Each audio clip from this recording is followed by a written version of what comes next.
Bab 1271. Lihat dia. Kirna Wahat mendengus, menatap Krune dari jauh. Dia menari seperti monyet, tidak menyadari apapun. Jangan ganggu dia dulu, pria yang menemaninya mengerutkan kening, memfokuskan serangannya pada Dewa Api. Kita selalu bisa membunuhnya nanti dan melahap semua hukumnya. Tapi, suaranya berubah serius saat dia melanjutkan, wanita yang menemaninya itu adalah pembawa masalah. Kalian lihat betapa mudahnya dia memenggal kepala kami sebelumnya, kan? Dia melakukan itu pada kami, para mantan Dewa Purba. Baiklah, Kirna mengerutkan kening, tanpa sadar memegang lehernya, mengingat kembali kejadian saat Sterlena menyerangnya. Kita harus memisahkan mereka dulu. Atau lebih baik lagi, buat dia menghadapi banyak musuh dan membuatnya kelelahan. Pada akhirnya, kita bisa melahapnya juga, bersama dengan Krune. Dia terkekeh, matanya berbinar-binar dengan kilatan licik. Keke, pria itu tertawa. Mari kita amati mereka dan hasut orang lain sambil melakukan itu. Krune berlarian di tempat itu, mengincar Dewa Angin satu demi satu. Di ruang subruangnya, setiap klon memegang inti Dewa Angin, menyerapnya seiring pemahamannya tentang hukum angin terus meningkat secara bertahap. Tak lama kemudian, dia berhenti memburu mereka, karena menilai bahwa yang telah dikumpulkannya sudah cukup untuk meningkatkan pemahamannya tentang hukum angin ke alam setengah dewa. Mereka tidak akan berguna lebih dari itu. Untuk meningkatkan pemahamannya, ia harus memburu Dewa Angin alam ujian dewa. Namun, itu membutuhkan banyak usaha dan berisiko.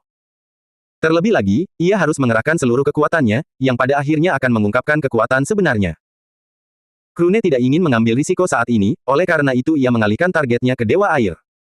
Setelah mendapatkan cukup banyak, ia terus mengubah targetnya. Ada banyak kesempatan ketika kultivator lain memperebutkannya. Biasanya, dia menghindari konfrontasi, membunuh Dewa Hukum dengan cepat untuk menyimpan intinya. Namun, jika mereka malah menargetkannya, dia akan membalas, membuat mereka terpental dengan pukulan keras dari Pesler. Beraninya kau, bocah nakal. Apa kau tahu siapa aku? Saat dia meraih inti Dewa Hukum, seorang pria parubaya meraung, memancarkan semangat bertarung.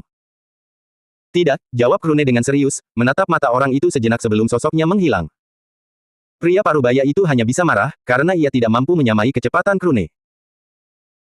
Saat berburu dengan cara seperti itu, Krune bertemu dengan pria yang telah mencapai dataran tersebut sebelum Sterlena, mantan kultivator alam dewa. Berbeda dengan yang lain, dia dengan santai berjalan melewati area tersebut, mengulurkan tangannya untuk meraih inti Dewa Hukum sebelum menelannya begitu saja. Dewa Hukum itu bahkan tidak sempat membalas sebelum menghilang.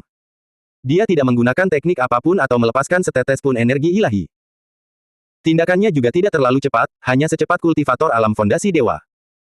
Namun, dia menuai keuntungan paling cepat. Setelah menyadari Krune menatapnya, pria itu berbalik dan melirik ke arahnya. Tekanan. Tidak diketahui apa yang sebenarnya terjadi, tetapi sebelum dia menyadarinya, Krune sudah tergeletak di tanah, tubuhnya setengah terkubur.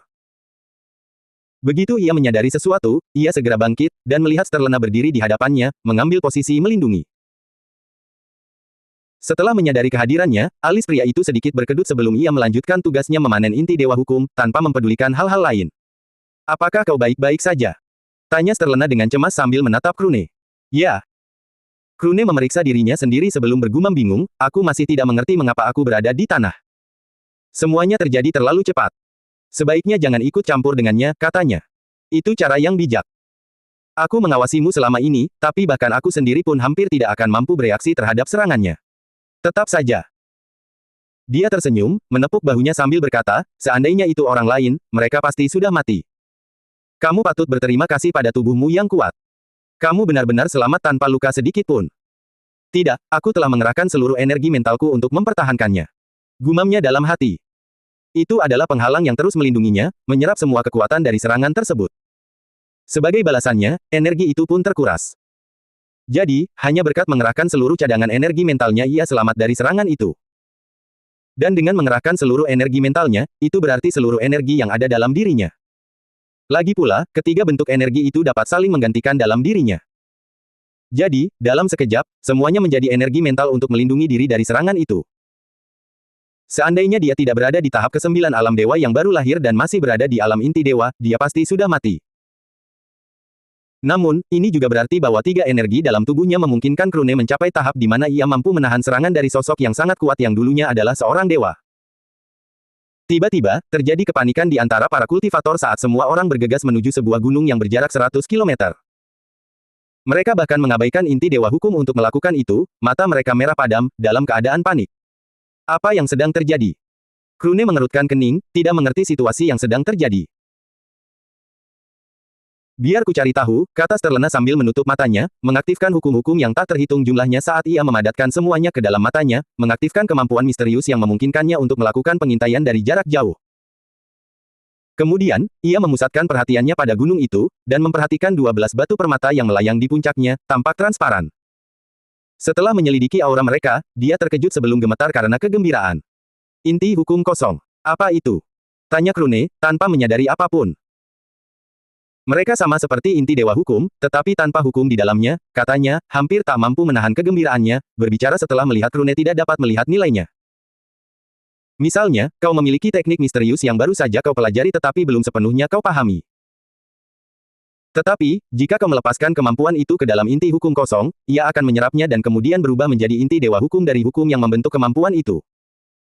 Ini adalah cara tercepat untuk meningkatkan kartu andalan Anda. Mendesis. Krune menarik napas dalam-dalam, jelas memahami nilai dari kemampuan itu. Lagi pula, dia memiliki kemampuan misterius, kemampuan yang tidak akan pernah bisa dipahami di luar tingkat yang telah dia capai. Tanda rohani petir kesengsaraan. Ayo kita segera ke sana, kata Sterlena, hendak bergerak ketika Krune menghentikannya, menunjuk ke arah gunung dengan bingung. Mengapa mereka belum mendaki gunung itu? Tentu saja, ada formasi alami di sekitar tempat-tempat seperti itu, jawab Sterlena seolah itu adalah fakta. Selain itu, akan ada banyak rintangan di sepanjang jalan sebelum kita berhasil sampai di sana. Jadi, kita akan kehilangan keuntungan jika terlambat. Kita mungkin akan membutuhkan waktu lama. Kalau begitu. Krune tersenyum, menatap sekeliling dan melihat sebagian besar kultivator bergegas menuju gunung. Aku akan mengurus itu. Mari kita lanjutkan perburuan inti dewa hukum di sini. Setelah mengatakan itu, dia mengeluarkan 30 klon dari ruang subruangnya, menyebabkan mereka memiliki penampilan yang berbeda. Dengan cara ini, mereka akan tampak berbeda. Terlebih lagi, semuanya memiliki basis kultivasi pada tahap ke-9 alam dewa baru lahir. Jadi, mereka cukup kuat. Untuk memastikan keberhasilan misi, Krune tidak membuang waktu dengan mereka, mengirim mereka menuju gunung, sambil berbisik kepada Sterlena, jika ada di antara mereka yang berhasil mencapai tujuan, kita akan bertukar tempat dengannya. Baiklah, itu pilihan yang lebih baik. Dia mengangguk. Lagi pula, masih banyak inti dewa hukum di sekitar mereka, termasuk yang ada di alam setengah dewa. Sebagian besar inti dewa hukum alam yang lebih tinggi masih dibiarkan apa adanya, karena sebagian besar tidak ingin mengambil risiko untuk saat ini. Lagi pula, kultivasi mereka baru mencapai puncak alam dewa awal. Bahkan bagi kultivator kuat seperti mereka, membunuh dewa hukum di alam ujian dewa akan membutuhkan banyak usaha, yang akan membuat mereka mengungkapkan kartu mereka. Selain itu, mereka juga akan rentan terhadap penyergapan. Jadi, tidak banyak yang mengambil risiko untuk melawan makhluk seperti itu. Mereka yang tertinggal adalah mereka yang berada di alam dewa yang baru lahir, bukan makhluk abadi yang bunuh diri untuk bangkit kembali pada tahap ini. Mereka tidak yakin akan menuai hasil dari gunung itu, apalagi ketika begitu banyak lawan tangguh yang memperebutkan hal yang sama. Lagi pula, mereka bahkan kesulitan untuk membunuh Lao Deity Core, nyaris tidak berhasil melakukannya sebelum membutuhkan banyak waktu untuk menyembuhkan diri dan memulihkan diri. Mari kita kumpulkan dulu semua inti dewa hukum di alam setengah dewa. Sekalipun jumlahnya berlebih, kita bisa memberikannya kepada anggota sekte, kata Sterlena sebelum sosoknya menghilang dan menyerang berbagai dewa hukum. Tentu saja, Krune melakukan hal yang sama, semakin terbiasa berurusan dengan mereka. Mereka tidak memiliki kesadaran, hanya bertindak berdasarkan hukum yang membentuk mereka. Jadi, mereka hanya memiliki pola serangan yang tetap. Setelah bertarung melawan mereka beberapa saat, dia memahami pola serangan mereka, dengan mudah membidik melalui celah-celah pertahanan mereka sambil membunuh mereka dengan lebih cepat. Meskipun mereka memiliki kemampuan bertahan yang setara dengan kultivator alam setengah dewa, karena mereka seperti sasaran empuk di hadapannya, mereka menjadi mangsa satu demi satu. Seorang gadis berusia 8 tahun mengerutkan kening, melompat dari satu tempat ke tempat lain sambil mengamati semuanya, dengan hati-hati memperhatikan beberapa kultivator yang melancarkan serangan ke arah penghalang alami. Hanya setelah memasukinya seseorang dapat mendaki gunung. Meskipun diserang oleh banyak mantan immortal, penghalang alami itu tetap bertahan. Dari waktu ke waktu, riak terbentuk di atasnya, memungkinkan aura inti hukum kosong untuk menyebar, menyebabkan mata para kultivator memerah setiap kali. Lagi pula, aura yang mereka lepaskan menentukan ranah pengaruhnya. Artinya, jika mereka dikonsumsi, pemahaman tentang hukum yang bersangkutan akan langsung meningkat menuju nilai ranah yang bersangkutan. Untuk mendapatkan inti Dewa Api di alam setengah dewa, seseorang perlu mengonsumsi setidaknya 10 inti sebelum pemahaman mereka mencapai alam setengah dewa. Ini berlaku jika mereka belum memiliki pemahaman tentang hukum api sebelumnya. Bagaimanapun juga, 1 inti Dewa Api di alam setengah dewa tidak cukup untuk memahami hukum api hingga alam setengah dewa. Namun, inti hukum kosong berbeda. Misalkan seseorang memasukkan serangan berelemen api ke dalam inti hukum kosong yang memancarkan aura alam setengah dewa, maka setelah berubah menjadi inti hukum api, mengonsumsinya akan menyebabkan pemahaman kultivator tentang hukum api langsung melesat menuju alam setengah dewa. 1 saja sudah cukup. Itulah sebabnya semua orang bermata merah. Lagi pula, di antara 12 inti hukum kosong, aura yang mereka pancarkan berbeda-beda. 8 di alam setengah dewa, 3 di alam ujian dewa, dan 1 di alam dewa dasar. Inilah alasan mengapa semua orang bahkan tidak repot-repot lagi memburu inti dewa hukum. Sebagai mantan makhluk abadi, mereka mungkin memiliki kemampuan misterius yang menggunakan hukum langka yang hanya ada di lokasi-lokasi tertentu di alam dewa. Oleh karena itu, memahami kemampuan mereka sulit, bahkan mungkin mustahil, tanpa inspirasi yang diambil dari alam. Lagi pula, hanya dengan menggunakan indera ilahi mereka untuk meneliti kompleksitas hukum tertentu di alam di mana hukum itu berlimpah, pemahaman seseorang akan meningkat. Dan sekarang, dengan Blank Law Cores, mereka dapat ditingkatkan ke level yang menakutkan, seketika mengubah kartu truf mereka menjadi sesuatu yang mengerikan. Saat semua orang menyerang dengan panik, gadis berusia 8 tahun itu sesekali melemparkan bola api sambil berbaur di antara kerumunan, berpura-pura lemah. Dia adalah salah satu dari 30 klon yang dikirim Krune, yang mengambil wujud seperti itu untuk memastikan orang-orang akan mengabaikan keberadaannya. Setelah para kultivator menghujani penghalang itu tanpa henti selama hampir sebulan, penghalang itu mulai retak, dan segera menciptakan celah yang cukup lebar untuk dilewati orang. Dengan postur tubuhnya yang kecil, gadis berusia 8 tahun itu melesat melewatinya seperti ikan, dan segera memasuki tempat itu. Seketika, tanah bergetar saat raksasa-raksasa gaib muncul di hadapan mereka, memancarkan aura yang menyesakkan. Tanpa menunda-nunda, mereka menyerang orang-orang tersebut. Apa? Seorang kultivator baru saja berhasil menyelinap masuk melalui pintu masuk ketika serangan itu menghantamnya, membuatnya terkejut ketika menyadari energi ilahinya telah gagal bersirkulasi lagi. Sesaat kemudian, meridiannya pecah, menyebabkan dia batuk darah dan jatuh ke tanah. Tak lama kemudian, entah mengapa, inkarnasi spiritualnya dinonaktifkan, sehingga ia tidak dapat menyembuhkan dirinya sendiri. Raksasa gaib itu mencengkeramnya dan mengepalkan tinjunya, menyebabkan darah menyembur keluar. Energi mental. Gadis berusia 8 tahun itu melapisi tubuhnya dengan energi mental, mencegah orang mengenalinya. Kemudian, menggunakan kekuatan fisiknya yang maksimal, dia bergerak cepat, menghindari makhluk-makhluk halus yang mengincar orang-orang di sekitarnya. Gadis berusia 8 tahun itu merasakan banyak sekali indera ilahi yang mengamatinya. Namun, meskipun demikian, tampaknya tak satu pun yang mampu mendeteksinya. Ini juga termasuk para raksasa gaib. Karena Krune dan semua klon memiliki pemikiran yang sama, mereka menyadari posisi satu sama lain, tindakan yang mereka ambil, tindakan yang diambil orang lain, rute yang lebih aman, dan sebagainya. Dengan demikian, mereka berpencar di kaki gunung, berniat mendaki dari berbagai jalur. Para raksasa gaib itu hanyalah rintangan pertama. Saat gadis berusia 8 tahun itu menginjakan kaki di gunung, dia merasakan kekuatan tak berbentuk menghantamnya, menyebabkan gerakannya menjadi sedikit lambat. Ini mirip dengan tekanan yang kurasakan di tangga abadi. Dia memperhatikan cukup banyak kultivator yang mengerang begitu mereka mulai mendaki, menderita karena tekanan yang menyebabkan reaksi mereka menjadi lambat. Tiba-tiba, ketika salah satu dari mereka sampai di samping sebuah batu besar, batu itu menampakkan deretan gigi yang mencengkeramnya, bermaksud membelahnya menjadi 2 bagian. Namun, kultivator itu masih memiliki cukup kekuatan untuk melawan karena lapisan cahaya terbentuk di sekelilingnya, melindunginya dari mulut batu besar itu ketika dia menghunus pedangnya dan menebasnya, terus-menerus melukai batu itu sebelum menghancurkannya. Hah, itu menakutkan. Gumamnya tiba-tiba ketika tanah di bawahnya terbelah karena gravitasi yang bekerja pada tubuhnya berlipat ganda ribuan kali, menghantamnya ke kedalaman jurang tempat duri-duri mencuat dari tanah, masing-masing terdiri dari sebuah hukum. Saat dia menabrak mereka, duri-duri dengan hukum yang menahannya berdiri tegak, menusuknya, menyebabkan dia menjerit sebelum matanya kehilangan semua tanda kehidupan. Mendesis.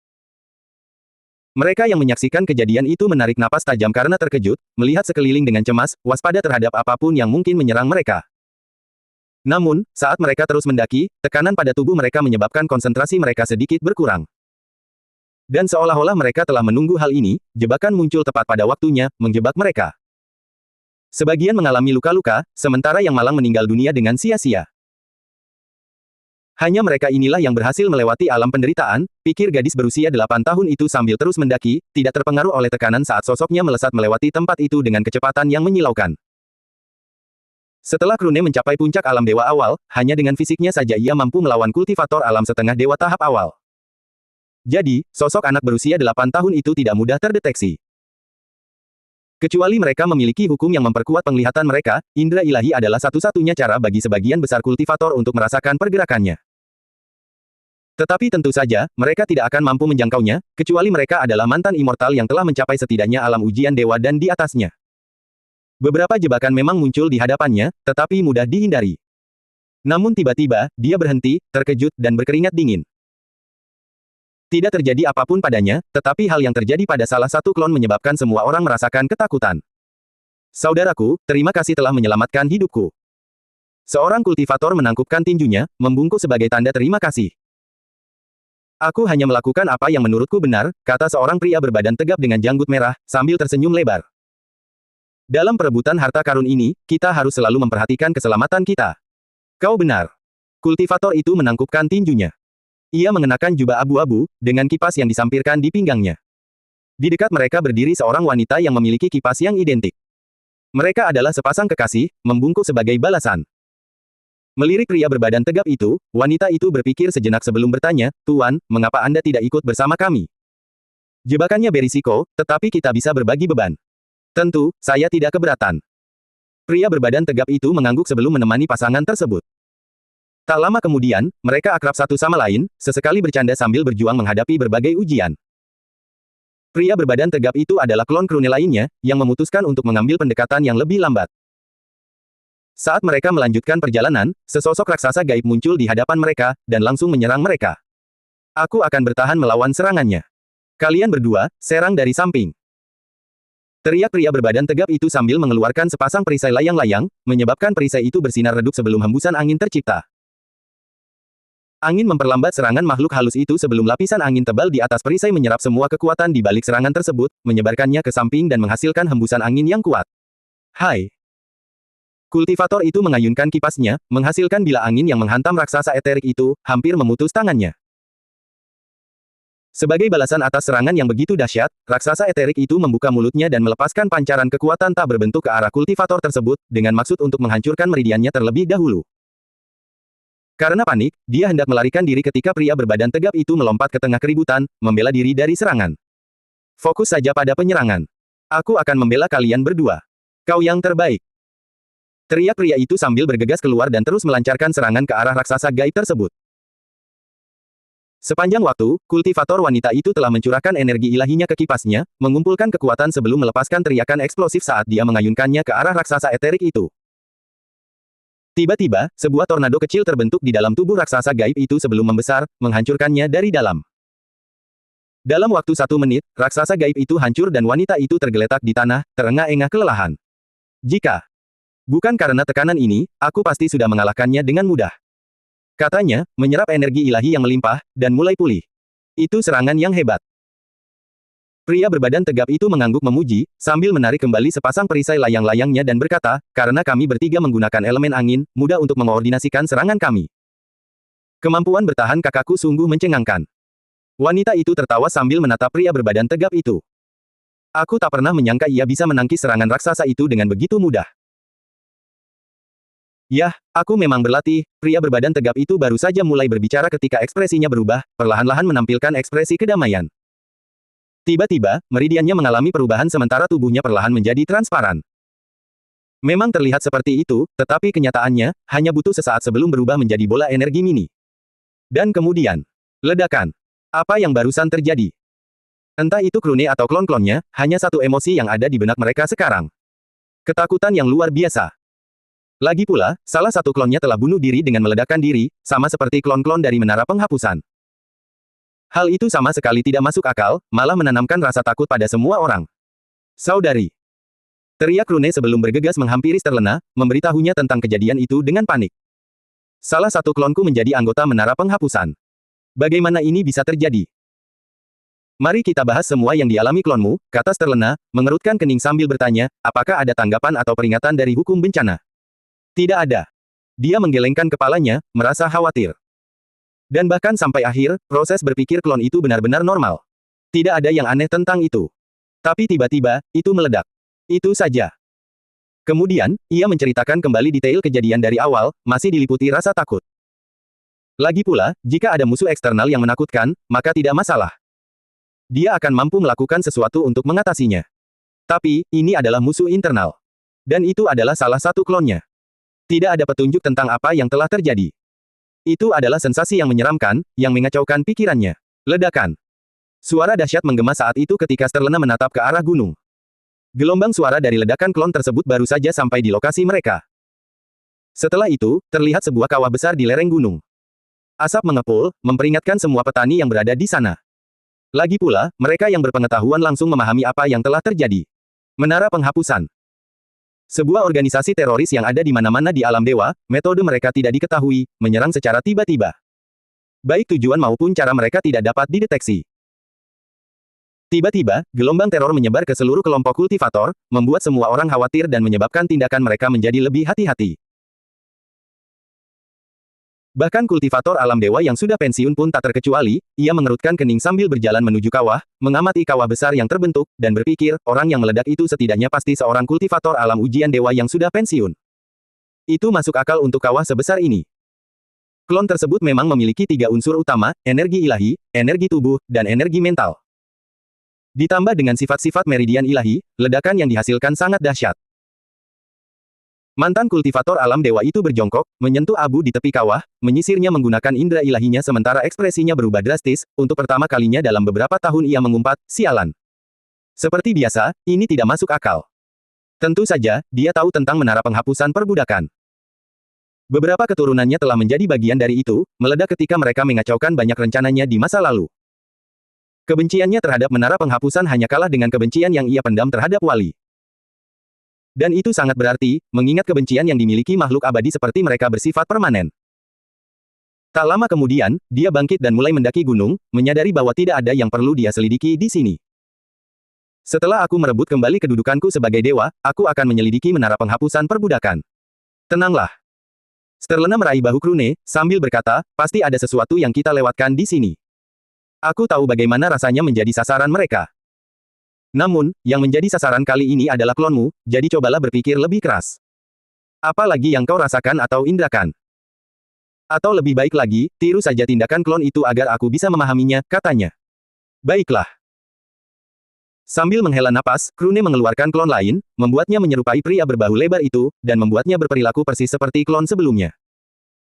Adapun perilakunya, itu termasuk pertarungan yang dia lalui, dialog yang dia ucapkan, hal-hal yang dia sentuh, dan sebagainya. Namun, bahkan setelah mengamati semuanya, Sterlena tetap tidak dapat menyimpulkan apapun, menghela napas pasrah. Lagi pula, dia telah mencoba memahami menara penghapusan sepanjang hidupnya, sejak putrinya menjadi salah satu dari mereka dan meledak, menghancurkan sebagian besar keluarganya. Insiden itu juga memicu malapetaka, yang melibatkan seluruh ras roh sejati miliknya, dan menyebabkan pemusnahan mereka. Karena itu, dia telah menggunakan semua cara dan sumber dayanya dalam upaya untuk menyelidikinya, namun gagal mendapatkan petunjuk apapun. Jadi, dia tidak yakin bisa menentukan apapun kali ini.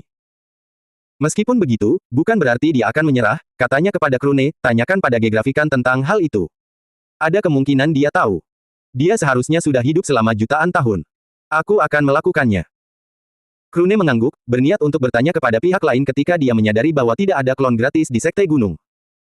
Ada 10 di sana, tetapi semuanya disegel oleh Zamura dengan tujuan melindunginya. Dengan cara ini, bahkan jika seseorang membunuhnya dan menggunakan metode untuk menghancurkan inkarnasi spiritualnya, 10 klon di bawah perawatan Zamura akan tetap hidup. Dengan begitu, dia akan bisa sadar kembali nanti. Jadi, dia tidak memiliki klon untuk dipindahkan, sementara Krune menghela napas dan berkata, aku tidak bisa memintanya untuk saat ini. Itu harus menunggu sampai kita kembali ke sana. Dia mengerutkan kening sebelum mengangguk. Kurasa aku harus bertanya pada orang itu tentang hal ini. Dia pasti bisa melakukan sesuatu tentang itu. Siapa? Tanya Krune, penasaran. Dia yang kutemani ke alam dewa sejak awal perjalanan kultivasinya. Dia tersenyum sambil berkata, dia berhutang budi padaku. Dia memiliki beberapa metode menarik dalam persenjataannya. Baiklah, kalau begitu. Krune mengangguk sebelum berkata, berusaha untuk rileks.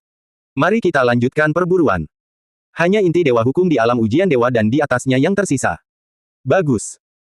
Gadis berusia 8 tahun itu mulai bergerak lagi, terus-menerus menghindari jebakan. Dari waktu ke waktu, dia akan melewati mayat seorang kultivator yang kekuatannya meledak di awal, hanya untuk kemudian tumbang di tengah jalan. Sambil memikirkan sesuatu, dia berhenti sejenak, perlahan mengumpulkan seluruh kekuatannya sebelum berubah menjadi seberkas cahaya, langsung mendaki gunung, menahan peningkatan tekanan yang cepat. Guh! Sambil mengerang kesakitan, dia tiba-tiba jatuh ke tanah, tidak lagi mampu bergerak karena tekanan yang ditanggungnya terlalu berat. Butuh waktu 1 menit penuh baginya untuk mengangkat kepalanya, terkejut ketika dia melihat inti hukum kosong melayang di depannya. Dia telah sampai di tujuannya tetapi tidak dapat bergerak. Guh! Gadis berusia 8 tahun itu berjuang untuk bergerak, menyaksikan dengan marah saat inti hukum kosong berada dalam jangkauan tangannya. Benda itu dekat, tetapi tampak tak terjangkau. Tiba-tiba, sesosok muncul di sampingnya, berkomentar, kemampuan yang menarik yang kau miliki. Sesuai dugaan dari seseorang yang mampu bertahan dari seranganku. Itu adalah mantan dewa, tetap santai, tidak terpengaruh oleh tekanan. Ia memang mendengus dari waktu ke waktu tetapi masih mampu berjalan normal, mendekati inti hukum kosong yang melepaskan aura alam dewa dasar. Dia mengambilnya, menyimpannya, lalu pergi sambil berkata, lagi pula, aku hanya butuh yang ini. Semoga sukses dalam usahamu. Setelah itu, dia berjalan pergi dengan santai, mulai meninggalkan gunung. Tunggu, aku bisa melakukan itu. Seketika, semua orang mendapat ide yang sama saat semua klon mengerahkan seluruh kekuatan mereka dan mulai menuruni gunung, berkumpul di bagian bawah saat subruang muncul di dalam salah satu dari mereka. Semua orang kemudian memasuki ruang bawah sadar sebelum ruang itu muncul di dalam diri gadis berusia 8 tahun tersebut.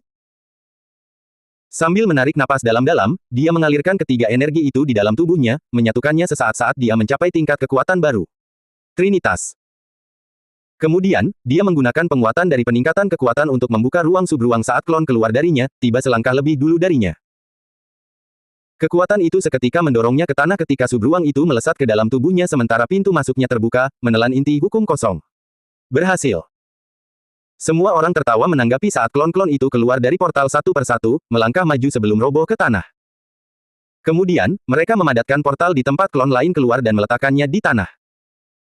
Dengan cara ini, mereka bergerak maju, dan segera merebut semua inti hukum kosong. Kemudian, mereka menjalankan proses yang sama secara terbalik saat mereka memasuki subruang satu demi satu, dan pada akhirnya meninggalkan anak berusia 8 tahun itu. Dalam waktu singkat ketika Trinitas itu ada, dia memanfaatkan kesempatan itu untuk mundur selangkah, kini mampu mengatasi tekanan sampai batas tertentu. Perlahan, dia menuruni gunung, menjadi semakin bebas sebelum berlari kencang menuruni gunung. Tak lama kemudian, ia mengeluarkan klon lemah yang membuka portal ke ruang subruang saat ia memasukinya. Klon lemah itu kemudian menghancurkan dirinya sendiri, karena tidak ingin meninggalkan jejak apapun.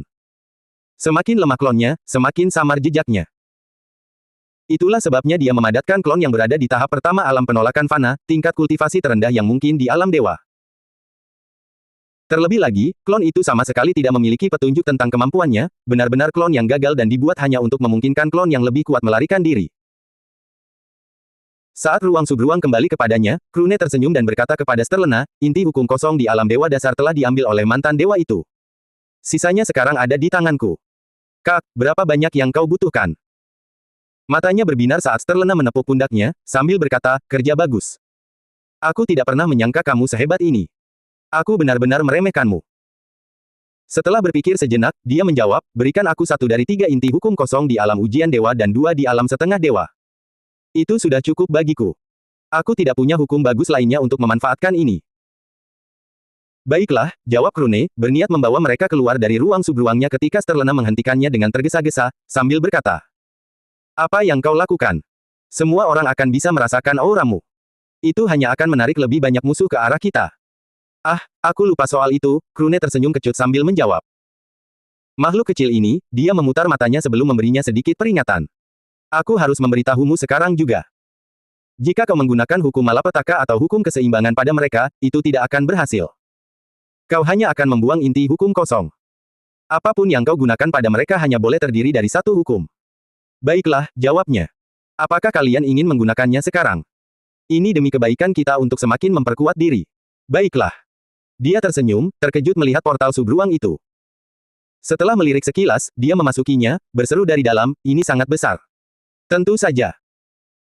Gadis berusia 8 tahun itu mengangguk setuju sambil menjelaskan, saya telah mengerjakan ini selama lebih dari 1 abad sekarang. Jadi, ukurannya telah berkembang pesat.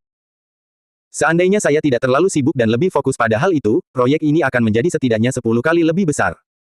Ya ampun, siapakah bayi kecil yang menggemaskan ini? Sterlena sama sekali mengabaikan kata-katanya, memeluknya erat sambil mengelus kepalanya. Oh, kau lucu sekali, ya. Ini salah satu klonku, jawab anak berusia 8 tahun itu. Aku tahu, diamlah. Sterlena memukulnya sedikit. Biarkan aku bermain-main sebentar. Lalu dia menatap banyak klon di sekitarnya, dan bertanya dengan penuh semangat, Krune, suruh semua orang kembali ke wujud wisep mereka sekarang. Selesai, jawab semua orang serempak sebelum sosok mereka berubah bentuk, memancarkan cahaya biru lembut saat tubuh halus mereka berkedip seperti api. Mereka melayang di udara, perlahan mendekati Sterlena yang menatap pemandangan itu dalam diam, bayangan gumpalan bercahaya itu tercermin di matanya. Perlahan, ekspresinya berubah sedih saat air matanya berlinang. Meskipun mereka semua adalah klon Krune, mereka tampak seperti gumpalan tipis, yang paling dekat dengannya. Tentu saja, pemandangan sosok-sosok seperti itu menari-nari di sekelilingnya dengan konyol, sudah terlalu lama sejak dia menyaksikan pemandangan seperti itu. Melupakan tujuannya, Sterlena memeluk sebanyak mungkin gumpalan asap yang bisa digenggam tangannya, meneteskan air mata, dan tetap dalam posisi yang sama. Kak. Tiba-tiba, tubuh mungil gadis berusia 8 tahun itu memiringkan kepalanya, berkata, sudah larut. Aku takut sendirian di luar sana, seperti anak domba yang tak berdaya di tengah kawanan hiena. Baiklah. Aku akan segera keluar. Berikan saja barang sialan itu. Dia mengerang, enggan meninggalkan kerumunan, mengumpat pelan, dasar bocah bodoh. Aku bisa mendengarmu, Kak. Itulah niat saya. Sterlena memeluk sehelai rambut di setiap tangannya, berjalan santai menuju salah satu inti hukum kosong sementara cahaya perak keluar dari tubuhnya dan memasuki inti tersebut, seketika mengubahnya menjadi perak. Lalu, dia menggunakan indera ilahinya, mulai menyerap inti hukum, tersenyum gembira saat dia mengamati hukumnya yang merepotkan itu menjadi jelas baginya seiring pemahamannya meningkat pesat. Saat Sterlena menyerap inti hukum, Krune memposisikan dirinya di depan inti hukum api. Satu-satunya perbedaan adalah dia tidak menyerangnya dan hanya menatapnya. Mereka telah mengumpulkan cukup banyak inti dewa hukum, menjarah semua yang ada di alam setengah dewa. Mereka juga memperoleh beberapa inti hukum langka di alam ujian dewa. Adapun inti hukum dari hukum umum yang mudah dipahami, mereka tidak mempedulikannya. Selain membuang-buang tenaga, jika mereka membersihkan tempat itu sepenuhnya, itu hanya akan membuat orang lain marah. Setidaknya, memberi mereka sup ayam akan mencegah kekacauan lebih lanjut. Lagi pula, dengan semua inti kosong yang menghilang, sebagian besar dari mereka pasti sangat marah, sampai-sampai menggunakan isi perut siapapun yang membuat mereka marah untuk melumuri tanah. Ledakan.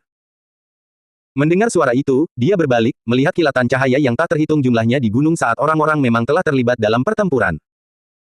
Lagi pula, bahkan jika mereka belum mencapai puncak, mereka akan merasakan aura inti hukum kosong menghilang.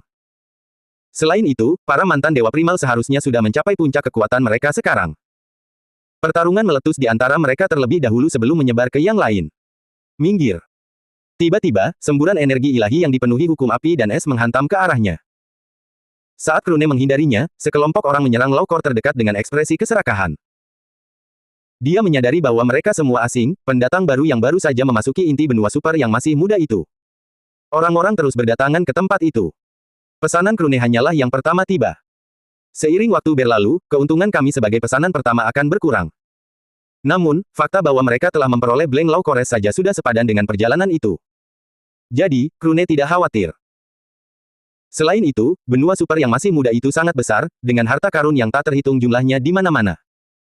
Bahkan jika orang-orang mendapatkannya, pasti akan ada pembunuhan dan pencurian yang terjadi.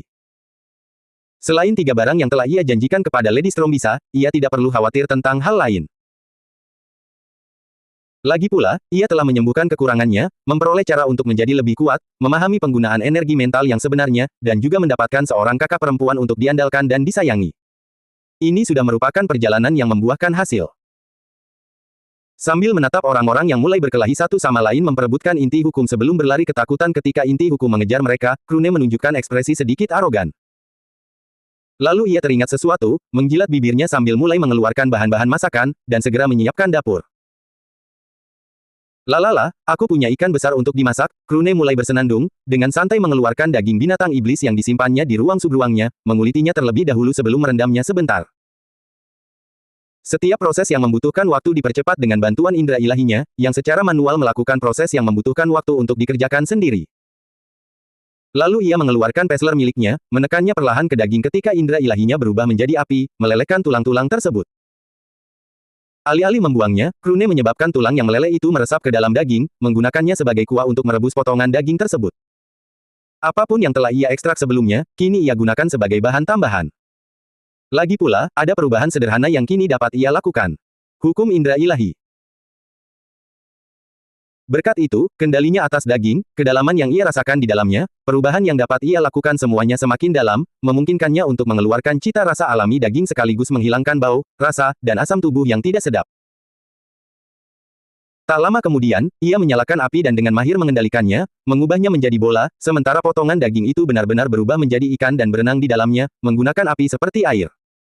Seolah-olah potongan daging itu adalah ikan yang hidup. Tak lama kemudian, aroma yang menggugah selera menyebar saat mereka yang melawan Dewa Hukum menjadi lengah, dan langsung menerima pukulan telak dari lawan mereka. Mereka menatap Krune, memperhatikan bahwa dia sedang bersenandung dan memasak dengan santai, tampak tenang seolah-olah dia berada di rumahnya. Sebaliknya, di sini mereka mempertaruhkan nyawa mereka melawan musuh yang kuat yang berada di alam ujian dewa, dengan setiap pukulannya mampu membunuh mereka atau membuat mereka hampir terluka. Dalam situasi seperti itu, mereka membutuhkan seluruh konsentrasi mereka untuk bertahan hidup dan mengalahkan musuh-musuh mereka. Itu adalah pertempuran yang melelahkan.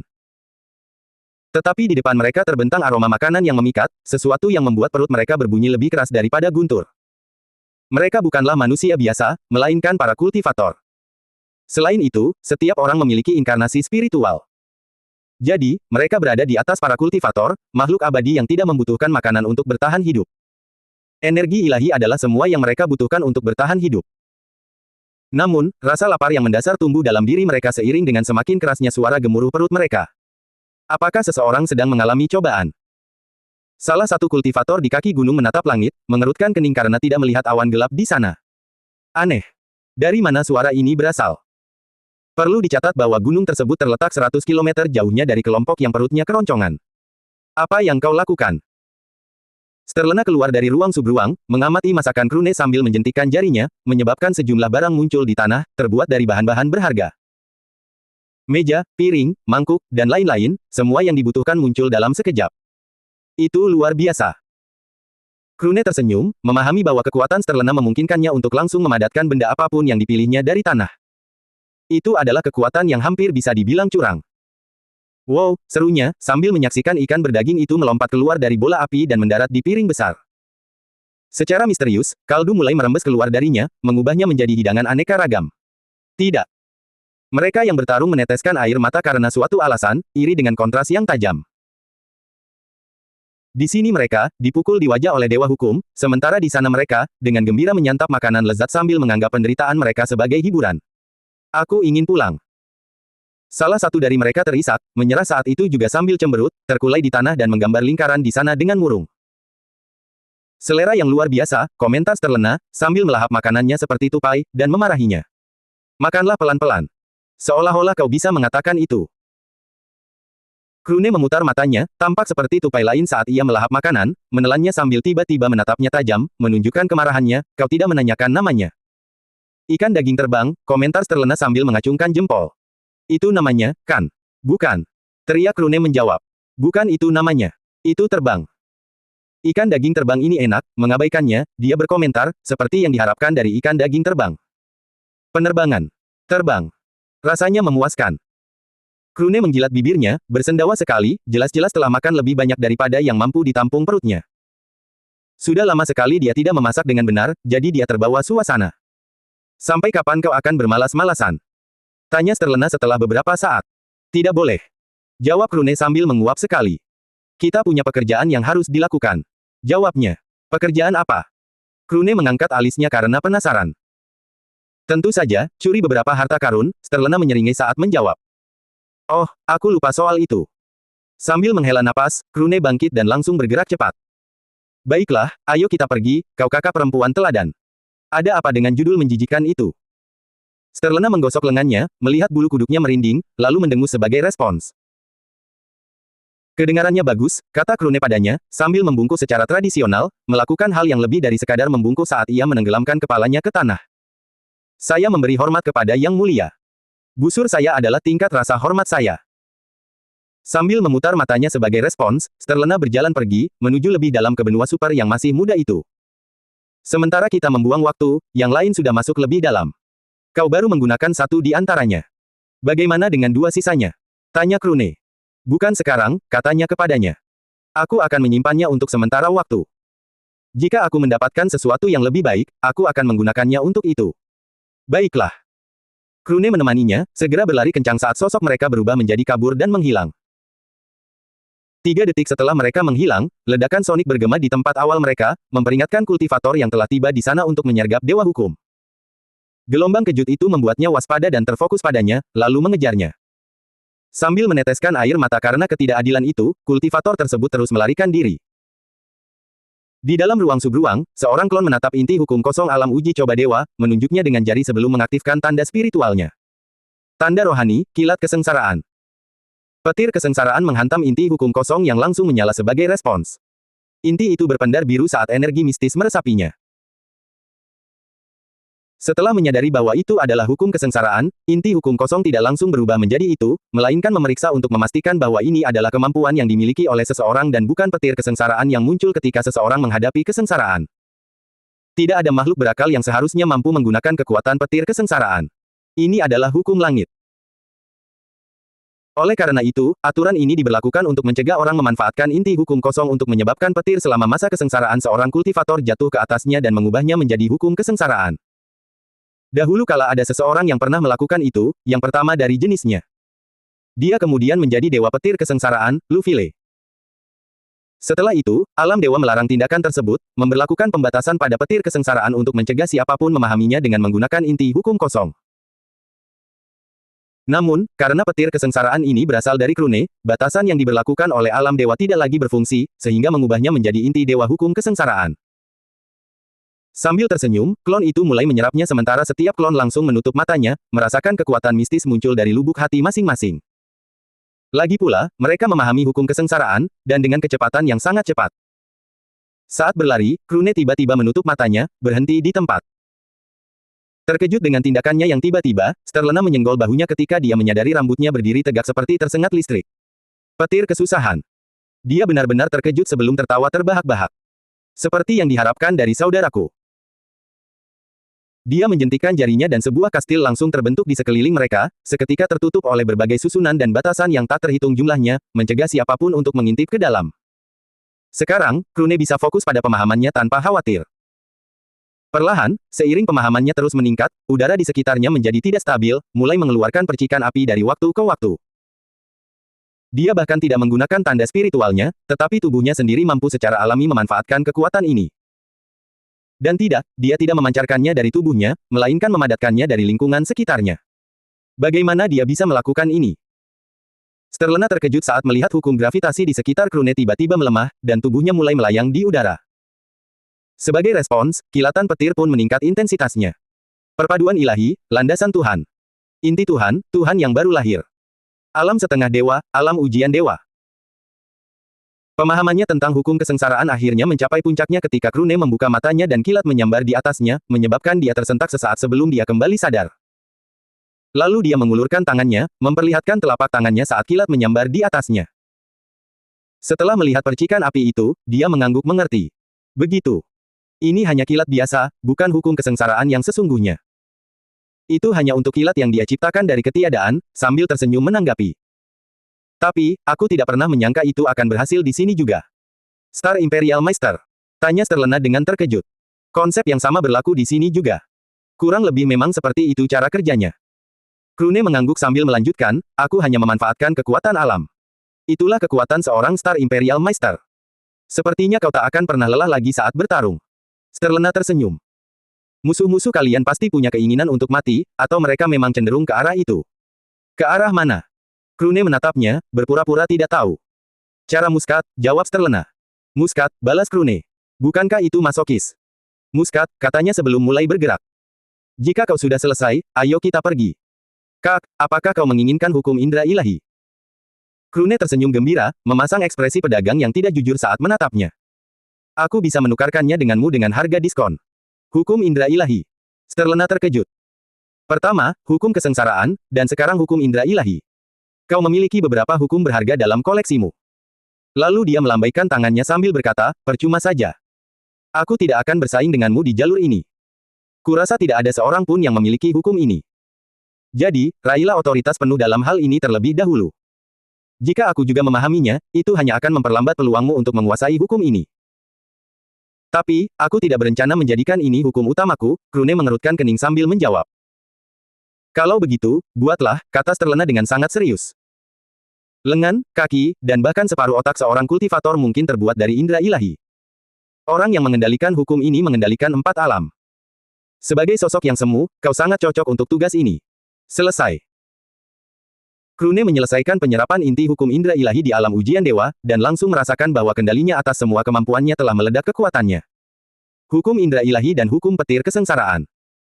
Dengan keduanya dipahami hingga alam ujian dewa, keduanya menjadi yang terkuat baginya saat ini. Belum lagi, keduanya adalah hukum khusus yang mampu meningkatkan kemampuannya secara komprehensif. Jadi, dia cukup senang dengan peningkatan kekuasaan ini.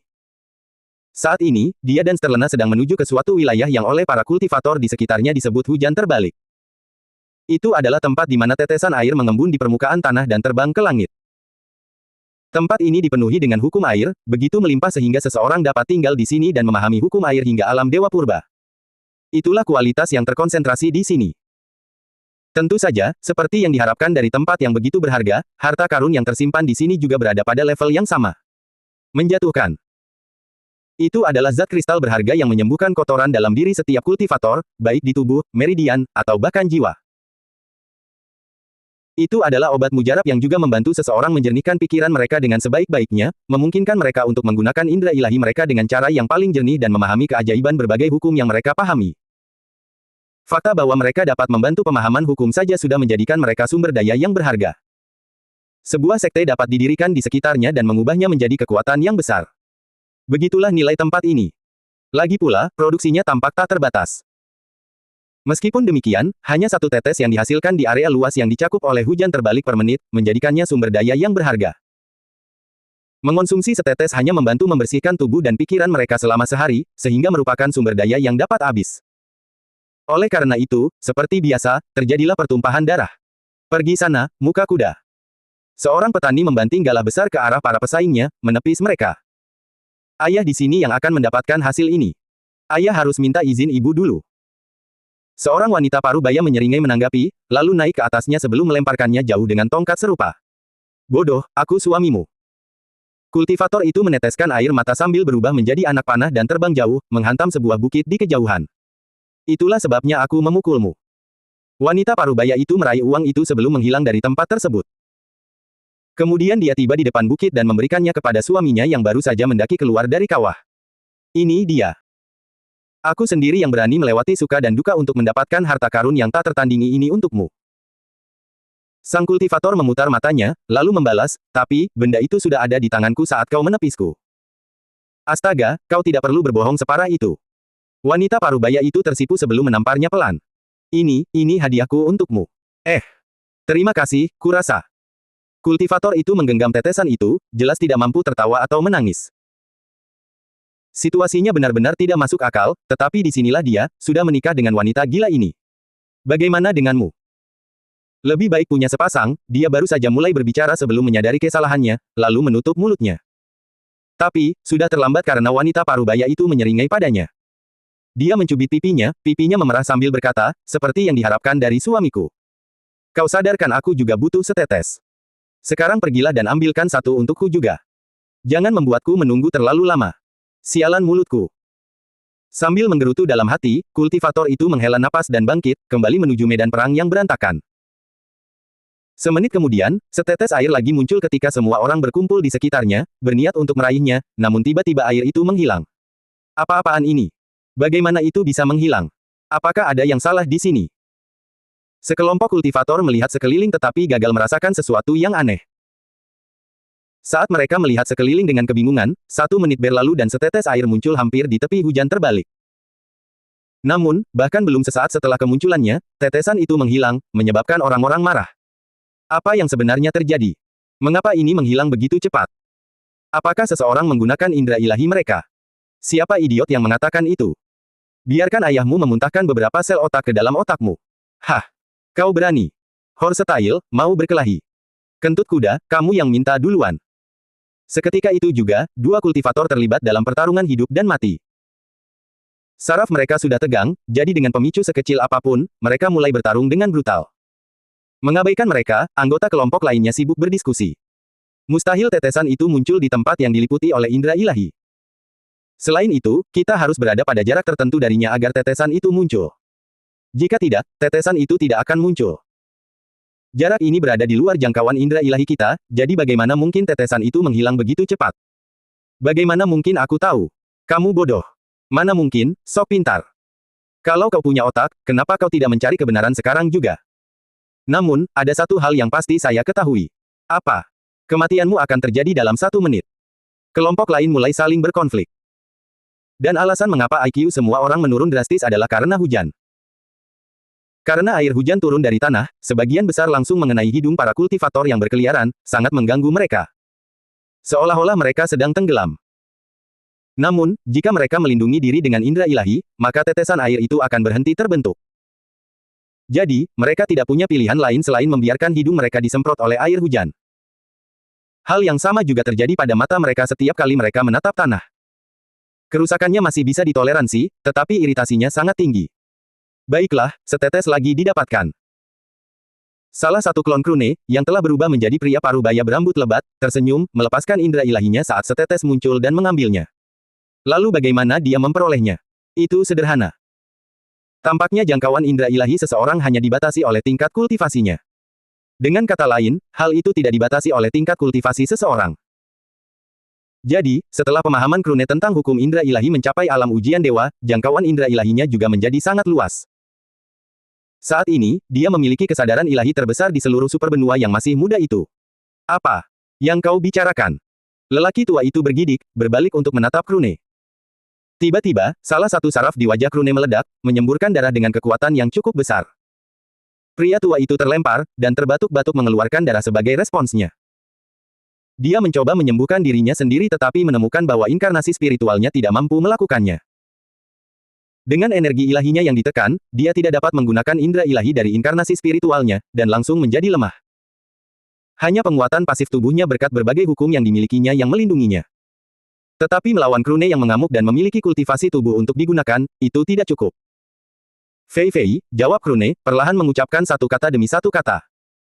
Apakah kau merujuk pada Fei Fei dari Sekte Gerbang Emas? Apa yang akan kau lakukan jika kita mengincarnya? Pria lain yang memegang racun itu mendengus, mengeluarkan jarum tipis dari lengan bajunya dan melemparkannya ke arah Krune. Itu adalah jarum beracun, yang selalu dibawanya, dengan maksud untuk menyergap musuh-musuhnya menggunakan jarum itu. Pedang itu terbuat dari material misterius yang tidak terdeteksi oleh indera ilahi dan mampu menembus benda, langsung menargetkan tubuh orang-orang yang diserangnya. Ini adalah kartu andalannya, yang memungkinkannya membunuh banyak kultivator kuat. Lagi pula, setiap kultivator mengandalkan indera ilahi dan harta karun yang kuat untuk bertahan dari serangan.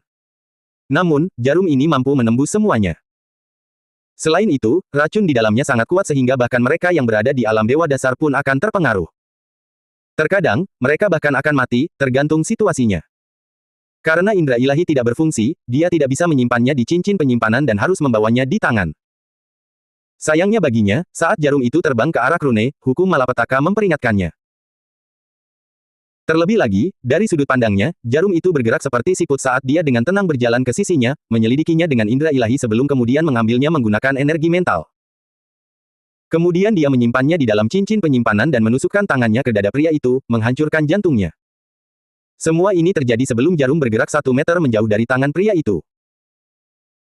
Krune kemudian memadatkan bola energi mental dan memasukkannya ke dalam pikiran pria itu sebelum menariknya keluar dan mengumpulkannya. Dia kemudian melakukan hal yang sama pada lelaki tua itu, membunuhnya juga sebelum menarik kembali menara penahanan ilahi. Dia menggunakan indera ilahinya untuk menargetkan tubuh keduanya, menelusuri hukum-hukum yang membentuk inkarnasi spiritual mereka sebagai sarana sebelum menemukan inkarnasi daratan mereka yang tak terhitung jumlahnya.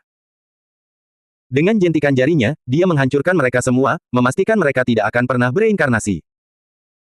Sterlena telah mengajarinya metode terbaik untuk menghancurkan inkarnasi spiritual orang lain.